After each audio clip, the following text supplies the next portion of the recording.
What's up everybody, Coach Milfs here, coming at you with a brand new Valorant video. And in this video, we gotta break down the 7 tips to dominate episode 2, because none of us want to drop multiple ranks and slowly decay all the way into ELO hell. But if you don't want to improve at Valorant and you want to remain Milfless, then go ahead and get out of here, go watch some copycat to recycle guides, but otherwise get your GameLeap premium sub in the links down below and pay up. Let's jump into the video. Now kicking it off with the first tip to dominate episode 2 on the list, and we wanted to explain exactly what can happen after you place your ranked in this new rank system, because a lot of people are pretty confused about what the freak is going on. So right off the bat, you are going to have 5 placement matches instead of the traditional 3, and the highest that you could possibly get placed is plat 3. And unless you like dominate all your placement matches, you're probably going to end up in a lower rank than you ended last season. Then that being said, at a certain point, if you win a game, you could actually hypothetically rank up over 100 actually on the scale and jump ranks. This is gonna happen, and it's gonna put you more relative where they think you belong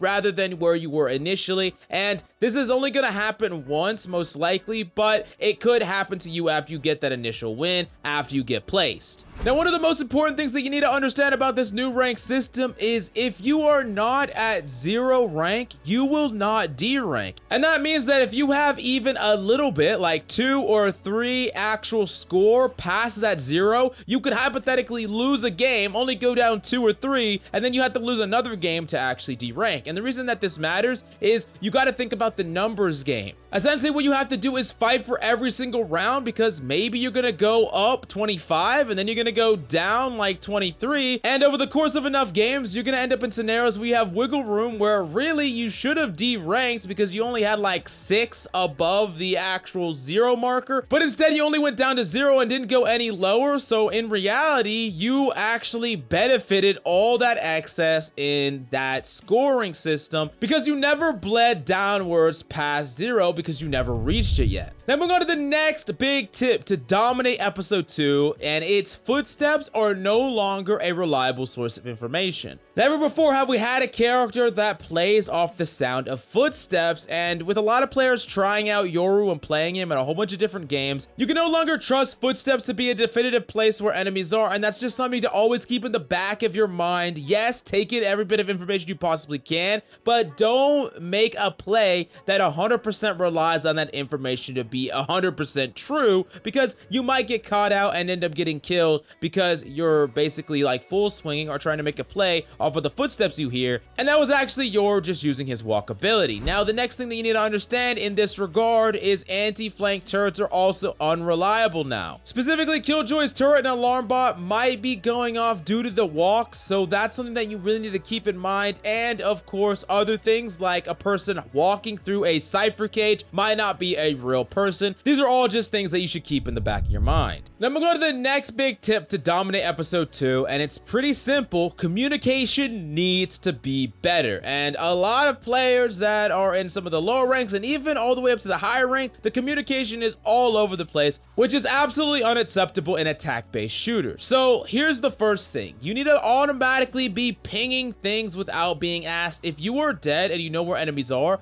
pinging them and saying an enemy's right here is very useful, and always pinging the spike, and don't make an ally have to ask for it. Give them that information ahead of time. This is absolutely amazing, and being a team player, plus it can help your team clutch up the round. Now the next thing is the watching here ping is something that you should get used to using often. If you can use the watching here ping, your allies can know what angles you're holding, whether it's with an op or a rifle or whatever the case may be, so that they can guard some other angle and they know that you're watching that angle. It's very, very useful. And the last thing is call damage numbers and cascade call damage numbers. If you say 40 on Jet, even if you don't think it's that important, say 40 damage on Jet or 40 Jet, then an ally can say, oh, 80 Jet. So now it was 40 plus 80, and now we know that the Jet is one shot with the rifle. Don't decide what information is important or not important. Give the information and allow the people that are alive to decide that for themselves, or allow a collective or a pool of information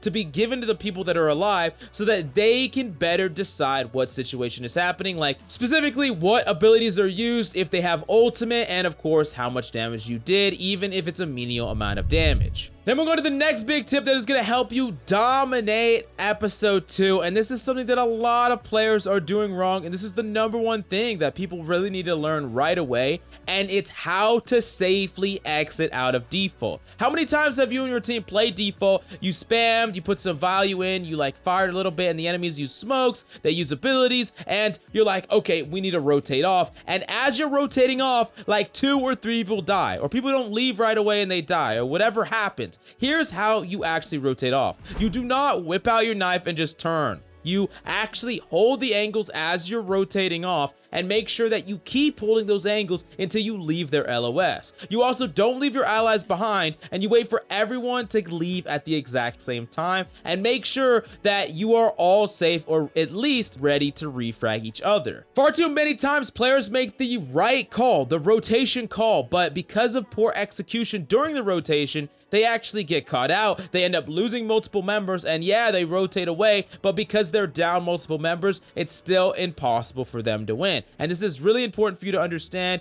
Make sure you're holding those angles, securing those refrags, and leaving the default safely. Then we're going to the next big tip that is going to help you absolutely dominate episode 2, and it's be extra careful of lurkers. Not only is Yoru just like the god of lurk, but because there's going to be less sentinels being played, there is also going to be more lurkers, and players are forcing and lurking a lot more in general, so it's something that you always need to be on the lookout for. Now, as a lurker yourself, you can be a lurker where your team is committing, like let's say you're on defense and your team is going to go contest the enemy that planted, and you as a lurker can wait around mid, especially if there's something like a weapon down or some incentive for an enemy to push that area, and all you're doing is waiting and not giving away any information. And a lot of the time, if an enemy walks up, they're going to be walking up with their knife out thinking that no one is there, and that's the power of a lurk on defense. But a lot of the time, whether you're the one pushing and trying to push up for a lurk, or you're holding a defensive lurk waiting for the enemy to make a mistake, there are things you can do to bait enemies to reveal themselves if they're nearby. You can use an ability. You could fake a reload where you reload, whip out your knife, whip out your gun again, and you're ready to fight them. Or you could just run up with your gun,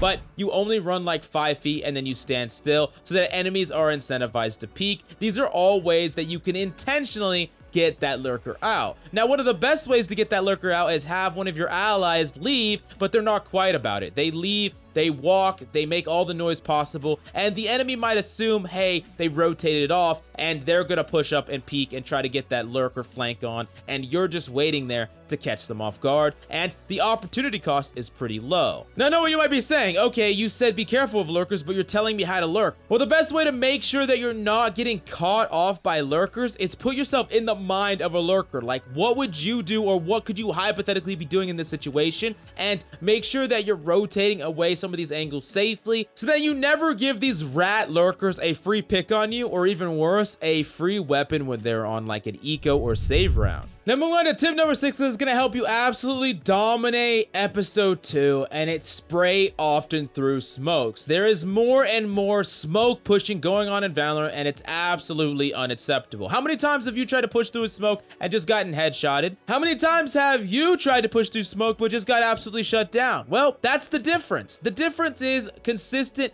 wall bangs. This is why the Phantom is so consistent and reliable, and one of the best weapons to actually punish enemies for pushing through smokes. But if you're using a Vandal, as long as it's short bursts and you're not just spraying non-stop, enemies are not going to be able to find your location and trade bullets back with you very easily. Now, do this to disincentivize people from smoking, and another thing that you can do to actually punish enemies a lot is wall banging. But one of the big problems I see with a lot of the low rank players is they do not have enough wall bang faith. They will wallbang an enemy and they'll do a little bit of damage, but in their mind, they don't know if they're actually hitting the enemy. They're not confident that they're doing damage to the enemy or if an enemy's even there, and they almost get scared and they don't commit enough to actually kill the person. And the person behind the box is like sitting there with like 60 HP and they're just crossing their fingers, hoping they don't get spread anymore. Now, there's 2 ways to actually prevent this from happening. The first one is trust in the wallbang, especially if you know an enemy is there. Keep wall banging that area, but even if you don't, as long as your position is safe,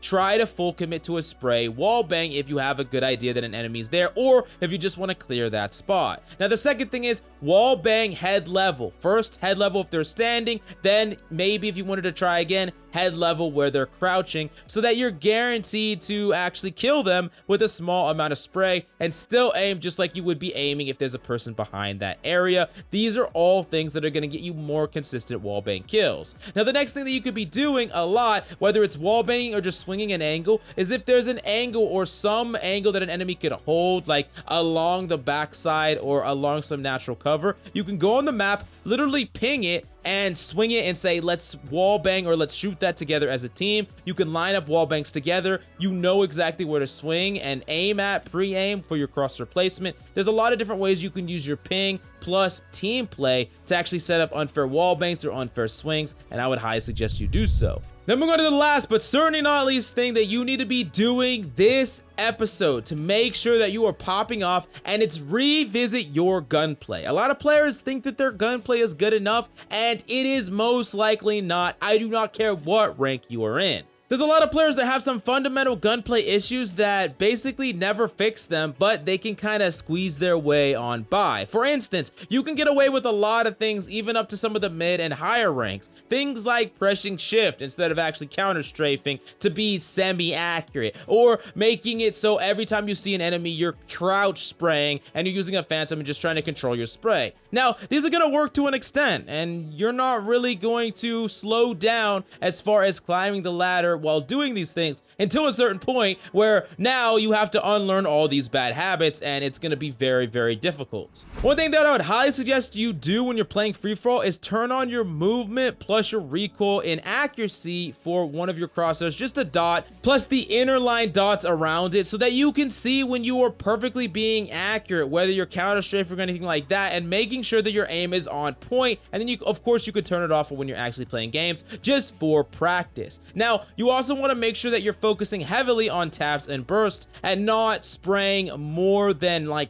4 or 5 bullets at any given target unless you absolutely have to, and not crouching automatically. You really should only be crouching if you have to. If you already hit the enemy like 2 times in the body, often it is okay to crouch to convert on that last bit of damage, or if it's a one-on-one and an enemy is close or something like that, you can crouch, swing the corner so that their crosser placement is off. But crouching and spraying automatically is going to make your kills a lot less consistent, a lot less one-taps are going to happen, and it's going to be very difficult for you to take on multiple enemies. So do yourself a favor, revisit your gunplay, and adopt every single one of these tips, and you are sure to dominate episode 2. But speaking of dominate, the GameLeap website is the best place to dominate every single one of the MILFs in your area, with in-depth advanced guides, tips and tricks, map guides, agent courses. I mean, we got it on the GameLeap website. So do yourself a favor, go check it out right now. But thank you so much for coming by. I love your faces. See you tomorrow.